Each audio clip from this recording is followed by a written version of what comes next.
What happened? All right. The morning show host. Hi, Bert. Nice to meet you, dude. I hope to make it to your show, but yeah. Is that ice? Is that ice? No, he just asked, is that ice? No, that's Lieutenant. Ice is cleaning up Idaho.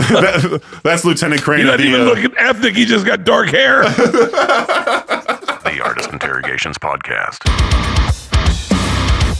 We're on the morning show here, Bert. We're live on the air. This is Victor Wilt. He's the morning show host. He was just pretending to get arrested by Lieutenant Crane of the Idaho State Police. We do this segment called Traffic School, powered by the Advocates, where people call in live and ask any Idaho law-related question that they might have. So we were in the middle of that segment, and we're waiting for you, and we had the Zoom call open the entire time. I'm just sitting here watching the Zoom call like a hawk.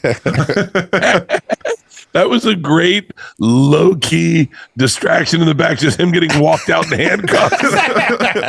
We kind of wanted to do like an Eric Andre type performance here, you know, just have someone like shooting up meth in the back or something like that, you know, just really throw you off. I appreciate it. Those Eric Andre interviews give me so much anxiety. Well, nice to meet you, Bert. I'll let you do your thing, Peaches, and just go ahead and do it live on my show, and just let me know when you're done. But, okay. Yeah, Bert, excited to see your show, man. And Thank you. Are you coming out? Hopefully so, man, as long as the cops don't actually end up arresting me prior. Do you got any bond money to help him? Of course I do. Of course I do. Hey, listen, my favorite thing in the world will be bonding someone out and seeing them walk down those stairs like the guy from Usual Suspects. Like, I don't know why they brought me in, Edie. I'm trying to get out. All right. Well, yeah, you just grab me when you're done, Peaches. Okay. Add to my show, and I'll go work on my scripts for the Advocates. Sure. All right. All right. I mean, it's 9:19. Should we just you do what you want to do? Well, I guess we could go to break, and I could talk to him off the air. Yeah. Okay. There we go. Okay. Sounds good. All right. We'll go to break right now. All righty, Bert. Sorry about that. That's okay. Hey, guys, you want my phone? Because I'm getting emails on it. My wife found a Hinge app. Oh. No, here. I guess we have an old email address. By the way, you feel free to use this in the interview. We have an old interview address, email address, and someone signed up for a $30 a month Hinge app on my thing. Oh, no. And it's clearly not me. I don't even have free time. I don't have enough free time to cheat. Right. I don't know. If you are cheating, you have more than enough free time in life. I do not have. I do not have a moment when I'm alone. I can only imagine dealing with one woman, not two of them, you know? Yeah. No interest in another woman in my life. So how's everything going for you? Everything's amazing. Good. I don't think I've ever been happier in my entire life. Oh, that's fantastic. Great to hear, man, because so we're all excited. I mean, we just had Tom in the area a couple months ago at the same venue you're going to be at, the Mountain America Center. You're going to be here Friday, October 3rd, and I tried getting him on to the show just to show him that, like, you know, not all radio absolutely sucks, because there's a lot of dudes out there that put on the fake voice, and it's horrible. It's and there's a whole, like, we have the sound bar here, but we just kind of do it to antagonize the listeners on like ironically type of thing. Yeah. But there are people here in the area that put on the fake Southern accent, and it's really like, what are you doing? Like, if you're not going to put that voice on in the drive-through, why are you doing that here? You know. Well, the thing is, and I think Tom's beginning to realize this as we both have, you know, he has 3 podcasts, I have 3 podcasts. Is to be a broadcaster is really difficult, and so, you know, I've gotten to the place where I've never had a problem with, you know, what you'd call bad morning radio. I've never had a problem with it, because I was like, dude, the job is tough. And to be able to do it the way you do it, where it's authentic and it's your personality and you're honest and you have fun every day, that is a real legit job that not everyone can do. And but I think, you know, Tom and I are from that old generation. No, for lack of better words, the Bob and Tom generation, where they'd be like, can you write out your setups and then we'll go to you? And by the way, I've done podcasts with comedians. I wish I could do that. I wish I could be like, just tell me your bits. Give me a lead into your bit. Your mom has AIDS? All right, let's go. Right. Oh, yeah. No, we around here on KBEAR, at least, we kind of go off the rails. We're a rock station, so we'll play like the craziest bands sometimes. We'll play Knocked Loose. We'll play all the deathcore bands, and we really just amp things up all hours of the day. Just we have this thing called the Metal Morning Wake Up Call, where at 6 a.m. we play something that's like extremely hardcore. So, and that's awesome. Yeah. I kind of dig. I could be like an old school DJ that played music, but I'd never be in one genre. Like I'd be all over the map. Like there's a band that I've never listened to once, but I love their name. Bring Me the Horizon. Oh, they're awesome. I've never listened to them once, but I love that name. I think they're going to be in Salt Lake City the same time that you are going to be in Salt Lake City. Oh, you're October 2nd. Okay, they're going to be there September 30th. But yeah, they put on one amazing live show. Like they're awesome. Who's the one my daughter's obsessed with? They open for Blink 182. Alkaline Trio? No, I want to say it's something Vampires or something. Oh, Hollywood Vampires or Vampire Weekend, one of those? Nah, I don't know. Vampire Weekend's pretty awesome too. Yeah.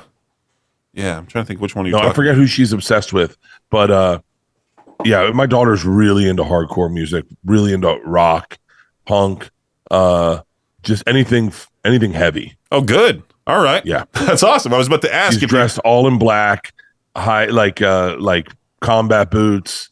All in black eyeliner. She is in there in the mosh pit. Huh. That's funny. Have you heard of Sleep Token by any chance?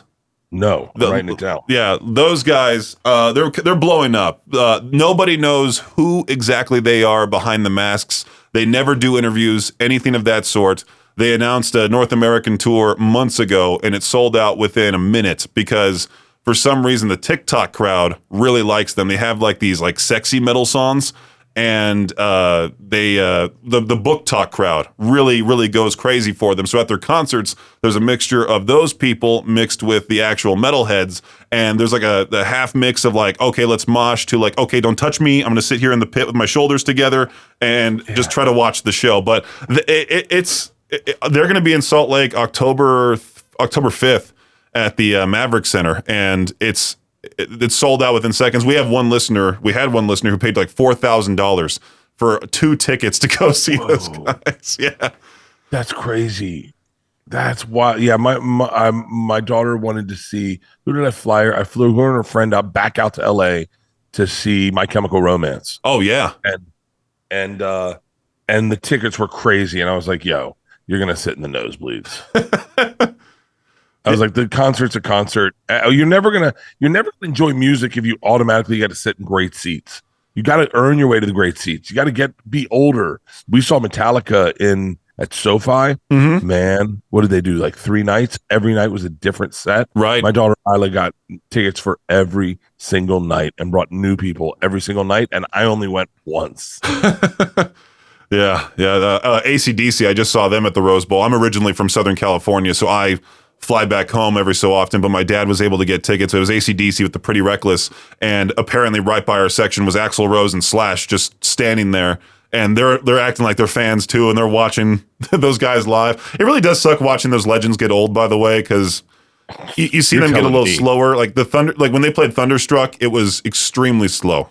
And same with Highway to Hell. Instead, they were like Thunderstorm. Yeah, right. No. Thunder clouds. Right. Well, Brian Johnson's 80 years old, so I can only imagine trying to do what they're doing at 80. I would just be bitter the whole time. I can't, what occupation are you allowed to age gracefully in? Because even actors, you look at actors sometimes, like I saw Sharon Stone, I shouldn't trash her, but like I saw Sharon Stone talking about something on Instagram the other day, and I couldn't find her. I was like, wait, Sharon Stone.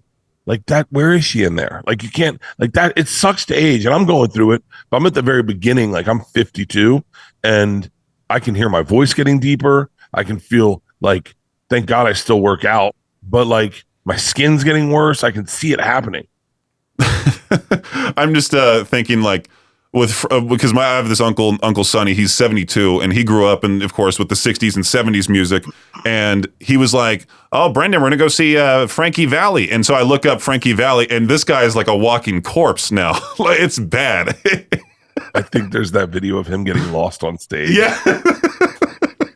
I should not make fun of it because it's going to happen to all of us. Right. Like, realize it's okay if you make fun of it knowing it's happening to you one day. It's okay. But if you think you're going to stay young forever, you're out of your freaking mind. I don't want to be. I feel like once I reach that age, I'm just going to be the most bitter old man. And okay, here's the real question. You ready?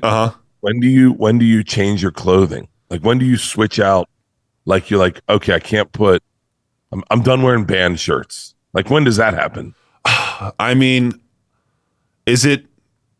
I was about to say 40 or 45 to when you're kind of like, okay, let's start to dwindle them down a little bit. And then once you reach 50, that's when you're like, okay, all of a sudden you magically switch to like golf polos, I think. Yeah, I tell you what, I switched at 40, at 47, I stopped wearing shirts with writing on them. I was like, you know, man, I don't think Pearl Jam wants me wearing their shirt. I don't think I'm the branding they're looking for. They want something younger. Like, I don't think Red Hot Chili Peppers is like, yeah, middle-aged, put it on. And then anything too cool, people are like, wait, where have you heard of them? So I kind of stopped. It's around the same time as I stopped wearing basketball jerseys. So I was like, I shouldn't be wearing a 20-year-old's jersey. Like, I'm a grown man, and I don't think they get ice cream on their jersey. Yeah, no kidding. Yeah. I was trying to think of like the radio DJs who are in the top 40 world, and they're like pushing 65, and they're like, look at this hot new act, Olivia Rodrigo. And it's like, that's somebody's grandpa talking about a young teenager. Like, what's going on here? It's ageism. We're talking about ageism. And the truth is, it is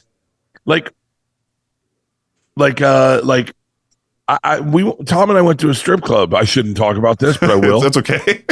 And both of us were like, yo, we need an age limit at our strip club. They need to be at least over 30. Like, we don't want to talk to anything in their 20s. No. There was one girl that sat in between us, and both Tom and I were like, so what do you want to do when you grow up? Like, it was like, what? Me and my girlfriend were going to Hollywood Undead this weekend, and we're bringing a coworker of mine who she's born in 2006, and I feel like we're bringing like our daughter to I know she's 19 years old. That's my daughter Isla's age. Right, yeah. Isn't that weird? 19, 2006? It's insane. But I don't feel old. I feel young. Like, I wouldn't say young. I don't feel 30 because I have confidence. I don't feel 35 because I own a house. I feel like 39. I feel 40. I feel 40 years old. Yeah. I mean, 40 is that a good age? Because I'll be 30 next year, and I'm already kind of dreading it. You know, I'm kind of like, 30's awesome. Is 30's it? Awesome. Okay. 30's great. You read The Great Gatsby the day you turn 30. Okay. All right. Read The Great Gatsby. It's because that's his birthday. Nick Carraway's birthday it's his 30th birthday. I turned 30 this year. It's time to stop lying to myself. And then he experiences all the lies that are society, which is Great Gatsby and East Egg or West Egg. Yeah. And then but it's his coming of age story, and he's at 30. So I thought that was kind of a cool book to read then. 40 is out of this world. 40 is like probably my favorite birthday because you feel like a grown up, but you're not. You're still very young still. 50 was cool, but at 50 you're like, I know I'm over halfway there. 60 is going to suck. I need Rogan to turn 60 first. He's slightly older, isn't he? He's like 57, I think. Okay. Yeah, we have this this joke rule kind of where if you're in the broadcast media world and you're like, you hit the age of 60, you kind of have to like, you know, either retire or, you know, because looking at Howard Stern now at 72, we're just like, this guy, he turned into Don Imus 100%. It's real sad to see because I didn't. He's still a legend. If he, I mean, I don't listen to him only because I don't have Sirius XM anymore. And they used to, if you did Sirius XM enough, they would give you a subscription. And I had a buddy that worked there that would hook me up with a subscription. But I don't ever do it. I don't listen to it, so I don't ever hear him. But if he asked me to fly out to New York to be interviewed, I'd get on a plane this afternoon. You would have to, because it's like, it's the name now. He's been doing it for so long, and my dad introduced me to him, and I've been listening to a lot of his old bits, and so it's It's me catching up, trying to figure out what radio back in the day with Opie and Anthony and Howard Stern and all the names. And unfortunately, it does like do a bad influence on me because sometimes I think I'll get away with what they said on the air here. And as soon as I say something remotely bad, it's just like, okay, Peaches, sit down. What are you doing on the air here? Like, the rules back then were, I don't even know if there were, the rules were break the rules to see how much press you can get. And I think oddly enough, that's what's happening in comedy now. Is say the most egregious thing, get the press, and then do the tour. And, and Tom, by the way, Tom was doing it way before that was the marketing plan. I've never really done it because I don't like controversy and I don't like negative stuff. And so I always just kind of stay in my lane, or I try to. Mm-hmm. But like that seems to be the motto now. Tony Hinchcliffe went up at the Republican National Convention, said what he said, and he's selling Madison Square Gardens 4 times. Yeah. Kill Tony's fantastic. It's a great show. It's just a funny thing. Tony Hinchcliffe is a fantastic comedian. That's number 1. Right. Number 2, Kill Tony is out of this world amazing. And number 3, he's the sweetest guy in the world. He seems like it too. Like it feels like everybody in that whole little realm there. Adam Ray as well. And I just watched the Something Burning episode with him and Rob Lowe. I thought it was fantastic. And yeah, I personally have been a fan of yours for years. So when they said I could interview you here today, I'm like, I gotta immediately jump on that because I even just. It's so funny. Last night, overall, we decided to decorate one of my walls with a whole bunch of posters. And I don't know if I bought it on Etsy or whatever, but instead of the Warriors, it's called the Mommies. And it has Tom in the front with Christina. And then it has you on the right-hand side. Your hat says burnt. I have that poster in my room, and that fell off the wall last night, so I had to re-hang it up. And it was just in time for this interview. But I was going to bring it in and show, be like, yeah, this is cool. But I don't be that radio DJ. It's like, here, this is how I'm a fan of yours. Here's something I can show you. Well, awesome, Bert. Well, thank you so much. I don't want to take too much of your time up here today. I appreciate you hanging out. Thank you so much, brother. I appreciate it. Hopefully I'll see you at the show.